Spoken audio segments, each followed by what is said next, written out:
አዲስ ዓመት ያደምቃችኋል በደንብ። ከአዲስ ዓመት በኋላ ደግሞ በሌላ ቀን የፈለጋችሁት ቀን ብትለብሱት በጣም የሚያሳምራችሁ የሲንጀር ስራ ይመስላል። ፈርጡ በደንብ ቀረብ አድርጋ አሳያችሁ ካሜራማን። ፈርጡን እዩት እንዴት እንደሚያምር ይወደዋል። ብሉ ከለር የብዙ ሰው ምርጫ ነው ማለት ነው። ከለሩ በጣም ነው የሚያምረው። መደቡ ደግሞ ያለው ፈርጥ እንዳልኳችሁ ምንም ነው፣ ፈርጥ ሽፎን ነው። አበባ ነገር አለው ፈርጡ። ዙሪያው ሰርክል ሄዶ አበባ ፈርጥ አለው። በጣም ነው የሚያምረው። እንደምታዩት ማይለቅ እስከ መጨረሻው ውበቱ መሄድ ሽፎን ነው። ይሰራል በ6 በጣም ስለሚበዛ በ5 ሜትር በቂ ነው። ቆንጆ አድርገን እንሰራላችኋለን። ይሄ አዲስ የገቡ ልብሶች ናቸው። ከለር አለው። ይሄ ሴሪ አለው። አራት ክላችኋለን።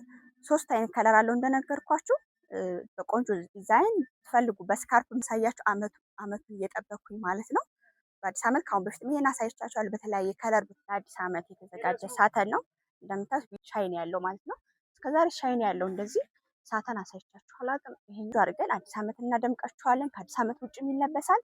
ይሄኛው ደግሞ ሁለተኛ ከለር ነው። ውሃ ሰማያዊ ግሬስ ያለው ቆንጆ ሳተን ነው። እንደምታዩት ሻይኑ ልብሱ ላይ ውበት ሰጥቶታል።